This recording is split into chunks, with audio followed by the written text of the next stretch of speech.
Hello everyone. तो आज शाम के इस वीडियो में कुछ लर्निंग की बात करेंगे। टॉपिक हमारा रहेगा कि जो ऑप्शन ट्रेडर होते हैं, खासतौर से ऑप्शन बायर्स, इनका क्या एम रहता है और इनको घाटा क्यों हो जाता है, कितना रिस्क होता है और एक क्या माइंडसेट होना चाहिए और होता क्या है माइंडसेट, और अगर घाटा हो रहा होता है तो हमको उसको देखने का नज़रिया क्या होना चाहिए। ये सारी बातें अगर हमें समझ में आ जाएंगी तो फिर हम सक्सेसफुली ऑप्शन से डील कर पाएंगे। क्योंकि कंसेप्चुअली हमको ये पता होना चाहिए कि हम कर क्या रहे हैं। हमें कई बार पता नहीं होता और हमें कोई बता देता है, तो एंट्री लेते समय तो हमें पता होता है कि यार इतने का एक्सपोजर लेना है, अब उसमें कितना रिस्क इन्वॉल्व है इतना भी ये भी पता रहता है, चलो करके देख लेते हैं। लेकिन अगर किसी वजह से वो आपका वो ट्रेड फेल होता है तो फिर उसको डील कैसे करना है। तो अगर ट्रेड लेने से पहले आपको ये सारी बातें नहीं पता है तो आपको पेन होगा। एक एग्जांपल से समझेंगे। हमारे एक व्यूअर ने एक ट्रेड लिया था और ट्रेड लेकर के वो फंस गए। अब ट्रेड बुरा भी नहीं है लेकिन वो फंस भी गए हैं। तो कैसे अब उसको कैसे डील करना है उसकी बात भी करेंगे उसके अंदर। तो सारी बातों को करते हैं इस वीडियो में आगे बात। तो देखिए, इंडस टावर नाम का एक शेयर है जो कि टावर लगाने के कारोबार में है। उसका लॉट साइज 3400 शेयर का है और दो लॉट में काम किया गया है तो 6800 शेयर हो गए। ठीक है। स्ट्राइक प्राइस उसका 190 का, एक्सपायरी 28 सितंबर की, और जो कॉल बाय करी गई है उस पर प्रीमियम दिया ₹6.25 के हिसाब से, ये 42,500 रुपये।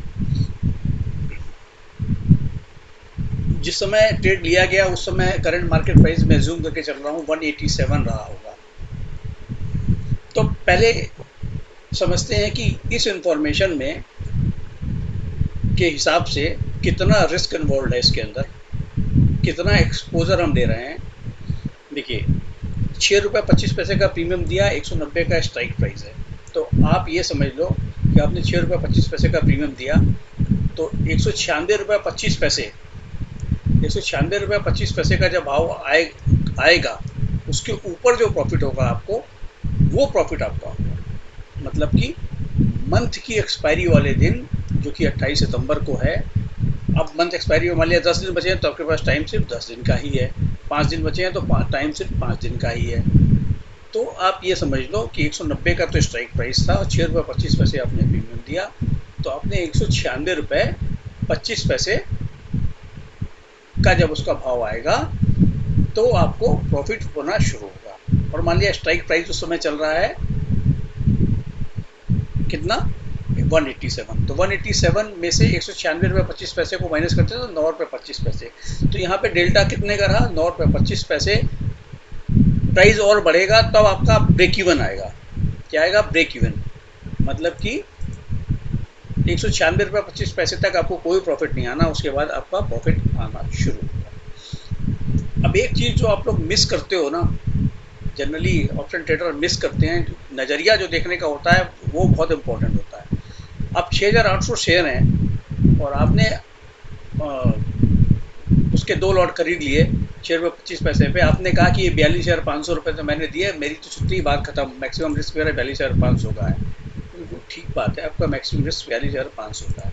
लेकिन आपने एक्सपोजर कितना लिया, आपने एक्सपोजर लिया 6,800 इंटू 187, जो कि उसका करंट 196.25 चल रहा है, वो मान लो, या आप ये मान लो कि 187 भी मान लो। तो आपका जो टोटल एक्सपोजर हुआ वो कितना हुआ, 12,71,600 रुपये का आपने एक्सपोजर लिया। मतलब 12,71,000 का सामान खरीदा आपने। लॉस कितना हो रहा है, प्रॉफिट कितना हो रहा है, वो अलग बात है। अब 42,500, 12,71,000 का माल आपने खरीदा और 42,500 रुपये का आपने उसके ऊपर ले लिया रिस्क, क्योंकि जो आपने प्रीमियम दिया है मैक्सिमम रिस्क वही है ऑप्शन में, तो मैक्सिमम रिस्क यही होता है। तो आपने डे वन पे ही 3% का प्रीमियम दे दिया। कितना प्रीमियम दे दिया, 3.34% का प्रीमियम दे दिया।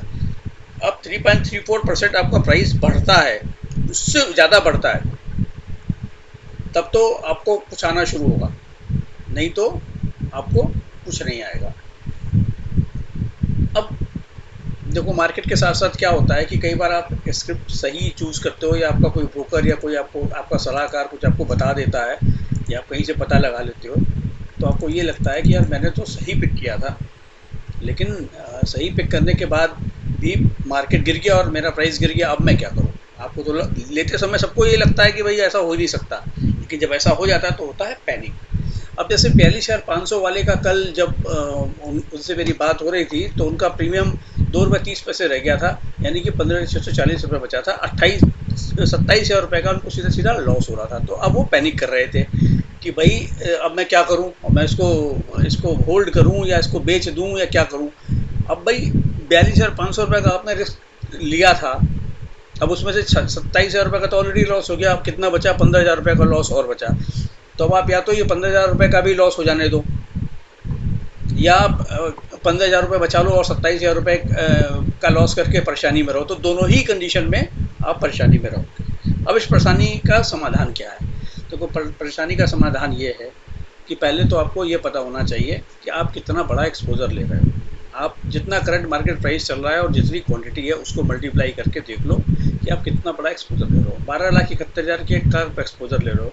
और दूसरा, जिस भी स्टॉक में आपने पोजीशन बनाई है, आपको ये भी ध्यान रखना है कि किसी वजह से कोई एक्सीडेंट हो जाता है, इस महीने प्राइस नहीं आता, तो अगले महीने मैं उसमें क्या करूँगा, लॉस थोड़ी लेके बैठ जाऊँगा। अगले महीने उस लॉस की रिकवरी करने के लिए मेरे को किस तरीके से पोजीशन बनानी है। तो देखिए, इसके कुछ तरीके होते हैं इसको हैंडल करने के।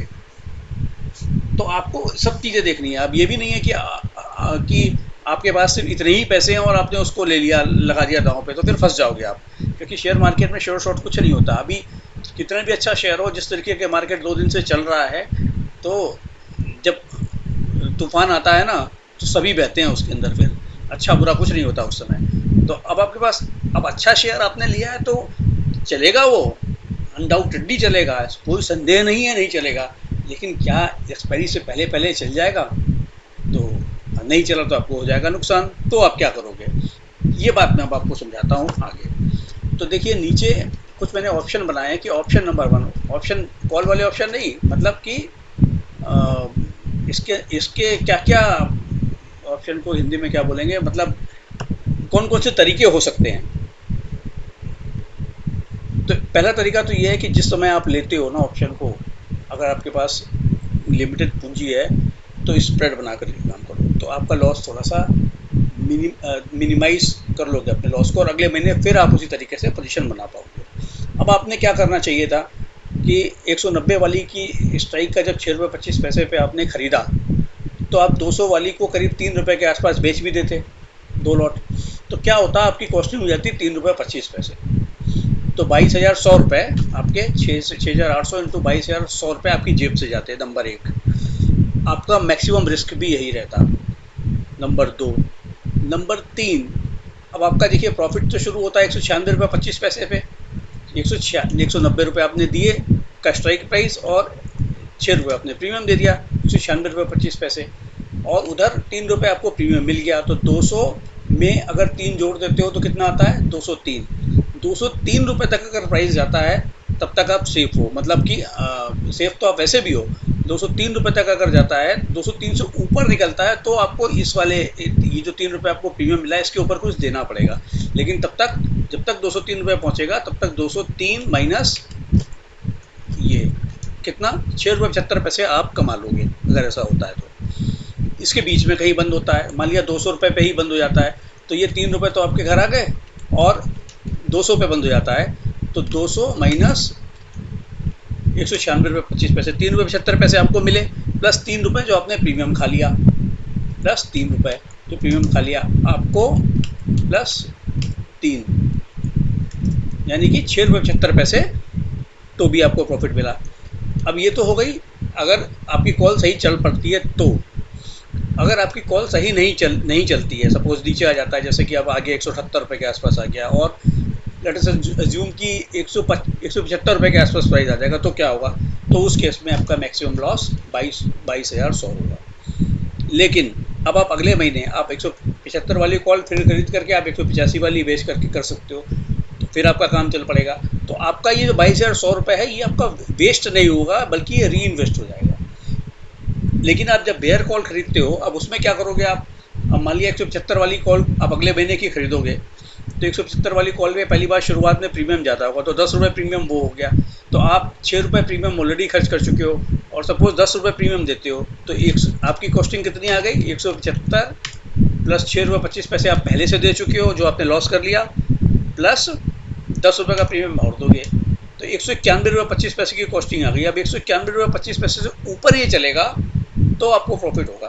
और सपोज ये 175 पे ना बंद होकर के 175 ना बंद होकर के सपोज ये 185 पे बंद होता है, तो क्या होगा? तो उस केस में आपकी कॉस्टिंग ही 201 रुपये आ जाएगी।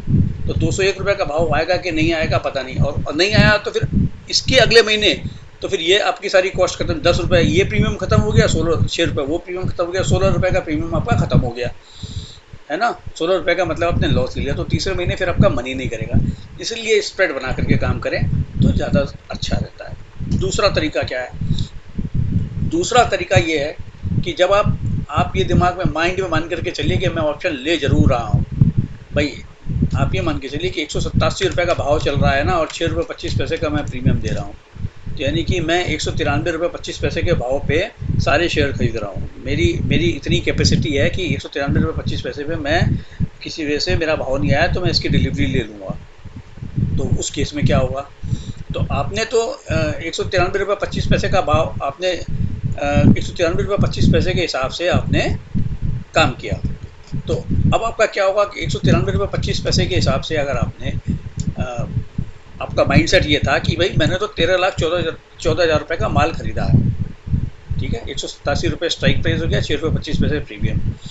तो आप तो ये बोलोगे कि जी प्रॉफिट बेशक मेरे को 96-25 के ऊपर होगा, लेकिन मेरी जो कॉस्टिंग आई वो उस दिन के हिसाब से 193 रुपये 25 पैसे की आई, ठीक है। तो अब 13,14,000 का मैंने माल खरीदा। अब मान लिया भाव आ जाता है 175 रुपये, है ना। तो आप 175 रुपये के हिसाब से डिलीवरी उठाओगे, 175 रुपये के हिसाब से डिलीवरी उठाओगे, और 6 रुपये 25 पैसे जो अपने प्रीमियम दिया है वो भी तो आपकी कॉस्टिंग हो जाएगी। तो अब आप 181 रुपये 30 पैसे की आपकी आएगी डिलीवरी, ठीक है। 181 रुपये 30 पैसे की डिलीवरी आपको पड़ी घर में। तो 13,14,000 रुपये का जो एक आपने सोचा था, दिमाग में रखा था, उसकी जो वैल्यू घट के हो गई 12,32,000, यानी कि अभी आप 81,600 के लॉस में हो।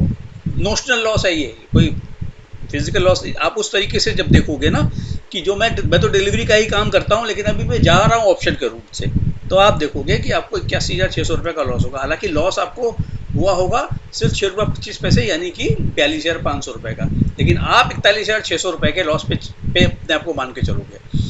तो लेकिन अगर यही सिचुएशन अगर होती है कि मान लिया बंद हो जाता है 182 पे, तो तब भी आपका 6 रुपये 25 पैसे का पूरा लॉस होगा, या 185 पे बंद हो जाता है, तो फिर आप क्या समझोगे उसको कि 13,600 रुपये पे बंद होता है, तो अगले महीने आपको वो लेना पड़ेगा। तो 193 रुपये 25 पैसे के हिसाब से जो आपकी खरीद थी, अब उसको रिप्लेस करने की जो कॉस्ट आएगी वो 191 रुपये 30 पैसे आएगी। तो यहाँ बल्कि ये आपका एक तरीके से प्रॉफिट हो गया, 13,600 का प्रॉफिट हो गया। अब आप इसको प्रॉफिट गिनोगे। जो पहले मैंने लॉस बोला था 175 वाले केस में, वो भी लॉस नहीं था, बल्कि प्रॉफिट ही समझना चाहिए आपको ये समझना चाहिए कि भाई जो माल 13,14,000 का था, मेरा 13,14,000 में जो माल मेरा कट गया था पिछले महीने किसी वजह से मैं नहीं ले पाया, ये ऑप्शन एक्सपायर हो गया मेरा और प्रीमियम नहीं मिला, तो उसकी रिप्लेसमेंट की कॉस्ट मेरी आ रही है 12,32,000, तो मैंने 81,600 रुपये का गेन बना लिया। ये माइंडसेट आपका होगा तो आप सुकून में रहोगे। अब ये सपोज 187 पे बंद हो जाता है, तो आप नो प्रॉफिट नो लॉस पे आ जाओगे। और ये सपोज 189 पे बंद होता है, तो क्योंकि आपने 190 वाली स्ट्राइक खरीदी हुई है तो आपको मिलेगा तो कुछ नहीं, उस केस में आपका 13,600 रुपये का लॉस होगा। आप समझ पा रहे हो मेरी बात ठीक तरीके से? नहीं समझ पाओ तो कमेंट बॉक्स में लिख देना, मैं और समझा दूंगा आपको। तो इस तरीके से ओवरऑल कॉस्टिंग को दिमाग में रख करके ही ऑप्शन में आपको कूदना चाहिए, अगर आप कूदना चाहते हो तो। अगर भाई डिलीवरी बेस्ड काम करो ना, क्या परेशानी है? आपको इतना 6,800 शेयर लेने की, इतना जल्दी प्रॉफिट बनाने की जल्दी क्या है कि मैं जल्दी बना लूँगा प्रॉफिट? आपका कम ले लो, आपके पास अगर कैपेसिटी 2000 शेयर लेने की तो 2000 ले लो, नीचे फिर एवरेज कर लो उसको। देखो शेयर मार्केट, आपकी कैलकुलेशन सही हो सकती है, आपकी पसंद सही हो सकती है, आपकी एनालिसिस सही हो सकती है, लेकिन शेयर मार्केट चलेगा तो अपने हिसाब से ही। अब ये सिचुएशन मान लिया 2 महीने और नहीं आती है, आपका भाव 2 रुपये, ये जो आपने जो भाव पकड़ा है 187 प्लस 6 रुपये 25 पैसे, ये वाला भाव 2 महीने मार्केट नहीं ठीक चलेगा तो नहीं आएगा, नीचे आ जाएगा शेयर। लेकिन आपका शेयर ठीक है, तो उस केस में अगर 2-3 महीने आपको प्रीमियम देना पड़ गया ना, तो आप फिर मार्केट में जी नहीं पाओगे। आप हर महीने नुकसान करने के बाद कहोगे यार बहुत नुकसान कर लिया मैंने, अब छोड़ दोगे और उतना लॉस लेने के बाद डिप्रेशन में अलग आ जाओगे। तो ऐसा काम नहीं करना है। तो अपने लॉस को मिनिमाइज करो। डे 1 पे जब आप ट्रेड बनाओ तो आपके दिमाग में होना चाहिए कि भाई जो मैं एक्सपोजर ले रहा हूँ, एक्सपोजर मतलब क्या, जो मैंने आपको बताया 12,71,000 का माल मैंने खरीदा है, अब लॉस होगा प्रॉफिट होगा, उस माल की वैल्यू अगर 12,71,000 से कम है तो मेरे को लॉस है, अगर उस माल की वैल्यू 12,71,000 से ज़्यादा है तो मेरे को प्रॉफिट है। ये माइंडसेट होना चाहिए। एब्सोल्यूट प्रॉफिट की बात सिर्फ नहीं मत सोचो कि 42,500 रुपये का मैंने प्रीमियम दे दिया, अब मेरा प्रीमियम हो जाएगा 60,000। नहीं, कई बार होता भी है 60,000, ऐसा नहीं है कि नहीं होता। ऑप्शन बाइंग में ऐसी ऐसी स्थिति आती है कई बार कि मोटा प्रॉफिट होता है लेकिन फिर मोटा लॉस भी होता है। तो जब प्रॉफिट हो जाता है तो सब बल्ले बल्ले होता है, और जब लॉस हो जाता है तो उस समय फिर ये लगता है कि यार अब क्या करूँ, मैं कैसे बचूँ। तो होप इस वीडियो में मैंने आपको ठीक से समझाया कि ऑप्शन ट्रेडिंग के क्या रिस्क होते हैं और लॉसेस क्यों होते हैं, कैसे सिचुएशंस को, जो सिचुएशंस इसके अंदर आ जाती हैं अनइवन, मतलब कि अनइन्फॉर्म्ड ही बोलूँगा उसको, अनइन्फॉर्म सिचुएशन जो आती है जिसके बारे में आप प्रिडिक्ट नहीं कर पाते, आपको अंदाज़ा नहीं होता है, और वो लॉसेस हो जाते हैं एक्सपायरी वाले दिन या उससे पहले, उसको कैसे हैंडल करना है, क्या माइंडसेट होना चाहिए। इस this all about the game of mindset. अगर आपके माइंडसेट में पूरी कैलकुलेशन नहीं है ना, आप ब्रॉडर पिक्चर को नहीं देख रहे हो ना, तो आप गड़बड़ कर दोगे और लॉस लेकर के घर चले जाओगे। तो इस वीडियो का ऑब्जेक्टिव सिर्फ यही था कि आपको ऑप्शन ट्रेडिंग की बारीकियां समझाई जाएं। बाई साइड की बारीकी समझाई है सिर्फ अभी, जो लोग ऑप्शन बाय करते हैं। सेल साइड की अलग चीज़ होती है, उसकी बात किसी और वीडियो में करेंगे। इस वीडियो में इतना ही। कमेंट करके बताइए कि कैसा लगा सब कुछ आपको, और धन्यवाद आप सभी का। Thank you very much.